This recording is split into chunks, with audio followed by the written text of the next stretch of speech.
হাদিসটি শুনে খুশিতে রীতিমতো কান্না করে দিয়েছিলাম। মুসা আলাইহিস সালাতু ওয়াস সালাম একবার আল্লাহ তাআলাকে জিজ্ঞাসা করলেন, আমার অনুসারীদের মধ্যে সবচেয়ে বড় পাপী কে? আল্লাহ তাআলা একটি নির্দিষ্ট পথের দিকে দেখিয়ে বললেন, এই পথ দিয়ে যে সবার আগে অতিক্রম করবে সেই হচ্ছে সবচেয়ে বড় পাপী। আল্লাহ তাআলার কথা অনুযায়ী মুসা আলাইহিস সালাতু ওয়াস সালাম বসে দেখতে লাগলেন। কিছুক্ষণ পর দেখলেন এক ব্যক্তি একটি ছোট বাচ্চাকে কোলে নিয়ে রাস্তাটি অতিক্রম করছে। তিনি সাথে সাথেই বুঝে ফেললেন এই হলো সবচেয়ে বড় পাপী। এরপর তিনি আল্লাহ তাআলাকে আরো একটি প্রশ্ন করলেন, হে আল্লাহ, আমার অনুসারীদের মধ্যে সর্বাধিক ভালো মানুষটাকে? আল্লাহ তাআলা উত্তরে বললেন, সন্ধ্যা হওয়ার সাথে সাথে ওই একই রাস্তা দিয়ে যে ব্যক্তি অতিক্রম করবে সেই হচ্ছে সর্বাধিক ভালো মানুষ। মুসা আলাইহিস সালাতু ওয়াস সালাম সূর্য ডুবার অনেক আগ থেকেই বসে রইলেন। যেই সূর্য ডুবে যেতে লাগলো তিনি দেখলেন সেই সকালের লোকটি ছেলেকে কোলে নিয়ে ফিরে যাচ্ছে।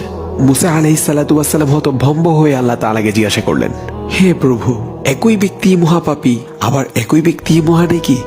আল্লাহ উত্তরে বললেন, হে মুসা, এই ব্যক্তি সকালে যখন তোমার সামনে দিয়ে তার ছেলেকে নিয়ে জঙ্গলে প্রবেশ করছিল তখন কোলের ছেলেটি বাবাকে জিজ্ঞাসা করেছিল, আচ্ছা বাবা, এই জঙ্গলটি কত বড়? বাবা উত্তরে বলেছিল, অনেক বড়। নিষ্পাপ শিশুটি আবার প্রশ্ন করলো, আচ্ছা বাবা, জঙ্গল থেকে বড় কিছু আছে?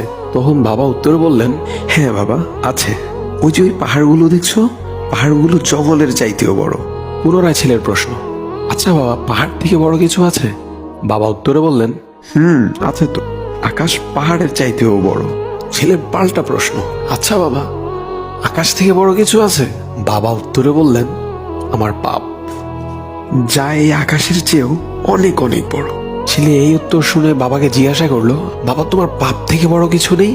তখন বাবা চিৎকার দিয়ে ছেলেকে জড়িয়ে ধরে কাঁদতে কাঁদতে বলল, আমার পাপ থেকে অনেক অনেক গুণ বড় আমার আল্লাহর রহমত। হে মুসা, এই ব্যক্তির পাপের অনুভূতি ও অনুশোচনা আমার এতই পছন্দ হয়েছে, সবচেয়ে পাপী ব্যক্তি থেকে তাকে আমি সবচেয়ে নেকি ব্যক্তি বানিয়ে দিয়েছি। এই হাদিসটির অন্যতম একটি শিক্ষা হলো, পৃথিবীর কেউই স্থায়ী পাপী না।